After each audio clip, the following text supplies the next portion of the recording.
ಎಲ್ರಿಗೂ ನಮಸ್ಕಾರ. ಇವತ್ತಿನ ರೋಡು ಯಡಹಳ್ಳಿಯಿಂದ ನಮ್ಮ ಕೆಜಿಎಫ್ ರೋಡಿಂದ ಯಡಹಳ್ಳಿ ಮೂಲಕವಾಗಿ ಹಿಂಗೆ ಚಿತ್ತೇರಿ ಮೂಲಕವಾಗಿ ಚಿತ್ತೇರಿ ಸೇರ್ಕೊಳ್ಳುತ್ತೆ, ಚಿತ್ತೇರಿ ಅವಣಿ ಸೇರ್ಕೊಳ್ಳುತ್ತೆ. ಅಲ್ಲೊಂದು ಪೂಜೆ ಇದೆ. ಆ ಕಡೆಯಿಂದ ಜಾಯಿಂಟು ಈ ಕಡೆಯಿಂದ ಜಾಯಿಂಟ್ ಮಾಡಿ ಸುಮಾರು 2,60,00,000 ಇವನು ನಾಳೆಯಿಂದ ವರ್ಕು ನಮ್ಮ ಕಾಂಟ್ರಾಕ್ಟರ್ ಪ್ರಭಾಕರ್ ರೆಡ್ಡಿ ಅವ್ರಿಗೆ ಏನು ಟೆಂಡರ್ ಆಗಿದೆ. ನಮ್ಮೆಲ್ಲ ನಾಯಕರು ಬಂದು ವಿಶೇಷವಾಗಿ ಈ ಸೋಮಣ್ಣ ಮತ್ತು ಆ ಸೋಮಣ್ಣ ನನಗೆ ಎಲೆಕ್ಷನ್ ಬಂದಾಗಿಂದನೂ ನನಗೆ ಈ ರೋಡು ಆಗ್ಬೇಕು ಅಂತ ನನಗೆ ಇದು ಮಾಡ್ತಾಯಿದ್ರು.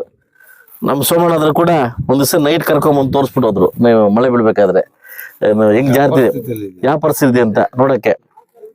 ಲಾಸ್ಟ್ ನಮ್ಮ ಕೋದಂಡ ಕೈಯಿಂದ ಪ್ಯಾಚ್ ಹಾಕ್ಸಿದ್ದೆ 2.5 ಲಕ್ಷದಲ್ಲಿ. ಬಟ್ ಇವತ್ತು ಬೇಡ ಅಂತಂದ್ಬಿಟ್ಟು ಇವತ್ತು ಏನು ಈ ಒಂದು ರೋಡು ಅಪ್ಟಿ ಅವಣಿಗೆ ಹೋಗುತ್ತೆ, ಸುಮಾರು ಕೋಟಿಗಳಷ್ಟು ಹಣ ತಂದು ಇವತ್ತು ಪೂಜೆ ಮಾಡಿಕೊಟ್ಟಿದ್ದೀನಿ. ಇವತ್ತು ಸಾಕಷ್ಟು ಜನ ನಮ್ಮ ಹಿರಿಯರಾಗಿರ್ತಕ್ಕಂಥ ನಮ್ಮ ಮುನ್ಸಾಮ್ಗೌಡರು, ನಮ್ಮ ಅಧ್ಯಕ್ಷ ಆಗಿರ್ತಕ್ಕಂಥ ಅಮ್ರಮ್ನವರು, ಹಾಗೂ ನಮ್ಮ DCPF ನಿರ್ದೇಶಕ ಆಗಿರ್ತಕ್ಕಂಥ ರಘುಪತ್ ಸರ್ ಅವರು, ಗ್ರಾಮ ಪಂಚಾಯತ್ ಸದಸ್ಯರು ಬ್ಯಾಟಪ್ನವರು, ನಮ್ಮ ಮುರಳಿ ಸರ್ ಅವರು, ಲಕ್ಷ್ಮೀನಾರಾಯಣ ಅವರು, ಸೊ ಇನ್ನೂ ಅನೇಕ ನಮ್ಮ ಕೋದಂಡ, ನಮ್ಮ ಚೆನ್ನಾಪುರ ನಮ್ಮ ಲೀಡರ್ಗಳು ಎಲ್ಲರೂ ಇವತ್ತು ಬರಮಾಡಿಕೊಂಡು, ನಮ್ಮ ಜಗದೀಶ್ ಅವರು, ನಮ್ಮ PLD ಬ್ಯಾಂಕ್ ಬಾಬಣ್ಣವರು ಎಲ್ಲ ಬಂದು ಇವತ್ತು ಕಾರ್ಯ ನಿರ್ವಹಿಸ್ತಾ ಇದ್ವಿ. ನೆಕ್ಸ್ಟ್ ಪೂಜೆ ಬಂದ್ಬಿಟ್ಟು ಆ ಚೆನ್ನಾಪುರ ಹತ್ರ ಇದೆ, ಚಿತ್ತೇರಿಲಿದೆ.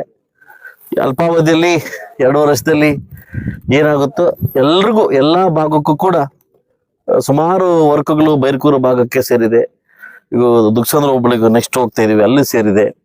ಈ ಭಾಗಕ್ಕೆ ಬಟ್ ನಮ್ಮ ಹೋಬಳಿಗೆ ಎಲ್ಲ ಸೇರ್ಕೊಂಡು ಹಾಗೂ ಎಲ್ಲ ರೋಡ್ಲು ಕೂಡ ಎಷ್ಟು ಬರ್ತಾ ಇದೆ ಎಲ್ಲ ಸರಿ ಸಮಾನವಾಗಿ ವರ್ಕ್ ಮಾಡ್ಕೊಂಡ್ ಬರ್ತಾ ಇದ್ವಿ. ಬಹುಶಃ ಮುಂದಿನ ದಿವಸಗಳಲ್ಲಿ ಒಳ್ಳೇದಾಗುತ್ತೆ ಅನ್ನೋದು ನಂಬಿಕೆ ನನಗಿದೆ. ಆದಷ್ಟು ಬೇಗ ಸಿದ್ದರಾಮಯ್ಯನವ್ರಿಗೆ 72 ಶಾಸಕರು ಕೂಡ ಮನವಿ ಕೊಟ್ಟಿದ್ವಿ, ನಮ್ಮ ಅನುದಾನ ಸಾಕಾಗ್ತಾ ಇಲ್ಲ, ನಮ್ಗೆ ಓಡಾಡ್ಲಿಕ್ಕೆ ಆಗ್ತಾ ಇಲ್ಲ ಅಂತ. ಏನೋ ಮಾಡ್ತೀನಿ ಬಜೆಟ್ ಅಂತ ಹೇಳಿದ್ದಾರೆ. ಬಜೆಟ್ಗೋಸ್ಕರ ನಾನು ಕೂಡ ಕಾಯ್ತಾ ಇದ್ದೀನಿ. ಹೆಚ್ಚಿನ ಆದ್ಯತೆ ಇಲ್ಲಿ ತನಕ ಮಾಡಿರ್ತಕ್ಕಂಥ 3 ಬಜೆಟ್ನಲ್ಲಿ ಕೂಡ ಕೋಲಾರ ಚಿಕ್ಕಬಳ್ಳಾಪುರಗಂತ ಏನು ಮಾಡಿಲ್ಲ. ಹೆಚ್ಚಿನ ಆದ್ಯತೆಯಲ್ಲಿ ಕೂಡ ಮಾನ್ಯ ಘನ ಸರ್ಕಾರ, ಮಾನ್ಯ ಮುಖ್ಯಮಂತ್ರಿಗಳು ನಮ್ಮ ಕೋಲಾರ ಜಿಲ್ಲೆಗೆ ಅನುದಾನ ಕೊಡ್ತಾರಂತ ನಂಬಿಕೆ ನನಗಿದೆ. ವಿಶೇಷವಾಗಿ ನಾನು ಪಕ್ಷ ಬಿಟ್ಟು ಒಂದು ಮಾತಾಡಲಿಕ್ಕೆ ಇಷ್ಟಪಡ್ತೀನಿ.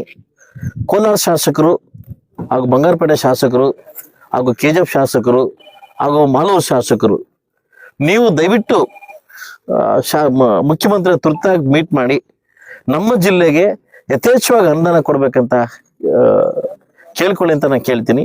ಬೇಕಾದ್ರೆ ಅವಶ್ಯಕತೆ ಇದ್ರೆ ಕೂಡ ನಾವು ಬರ್ತೀವಿ, ನಾನು ಸರ್ ಬರ್ತೀವಿ, ಸಾಗರ್ ಬರ್ತೀವಿ, ನಾವೆಲ್ಲ ಹೋಗಿ ರಿಕ್ವೆಸ್ಟ್ ಮಾಡೋಣ.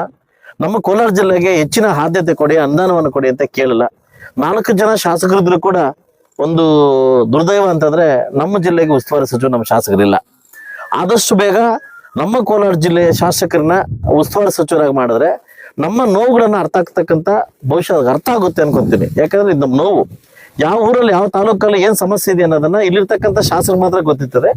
ಕನ್ನಡ ಸರ್ಕಾರ ಮುಂದಿನ ಆದಷ್ಟು ಬೇಗ ಏನು 15-20 ದಿವಸದಲ್ಲಿ ಏನ್ ನಡೀತಿದೆ ಅದರಲ್ಲಿ ಹೆಚ್ಚಿನ ಆದ್ಯತೆ ನಮ್ಮ ಕೋಲಾರ ಜಿಲ್ಲೆ ಶಾಸಕರಿಗೆ ಕೊಡಬೇಕು. ನಾನು ಇಂಥವ್ರಿಗೆ ಅಂತ ಹೇಳ್ತಾ ಇಲ್ಲ, ಯಾರಿಗಾದ್ರೂ ಕೊಟ್ಟು ಸಚಿವರನ್ನ ಮಾಡಿ ಆದಷ್ಟು ಬೇಗ ನಮ್ಮ ಕೋಲಾರ ಜಿಲ್ಲೆ ಅಭಿವೃದ್ಧಿಗೆ ಘನ ಸರ್ಕಾರ ಒತ್ತು ಕೊಡ್ಬೇಕಂತ ಈ ಮೂಲಕ ನಾನು ಕೇಳ್ಕೊತಾ ಇದ್ದೀನಿ. ಬಂದು ಉತ್ತಮವಾದ ಬಜೆಟ್ ಕೊಟ್ಟಿದ್ದಾರೆ.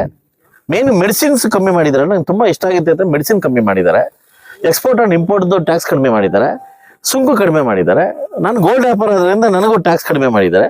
ಸೊ ಅದರಿಂದ ಬಡಬಗ್ಗರಿಗೆ ಅನುಕೂಲ ಆಗತಕ್ಕಂಥ ಎಲ್ಲ ಇವತ್ತು ಏನಾಗಿದೆ ಸರ್, ದೊಡ್ಡ ತಪ್ಪು ಮಾಡಿ ಒಂದು ಮನೆಯಲ್ಲಿ 5,000-10,000 ರೂಪಾಯಿ ಬರೀ ಮೆಡಿಸಿನ್ಗೆ ಬೇಕು ತಿಂಗಳಿಗೆ.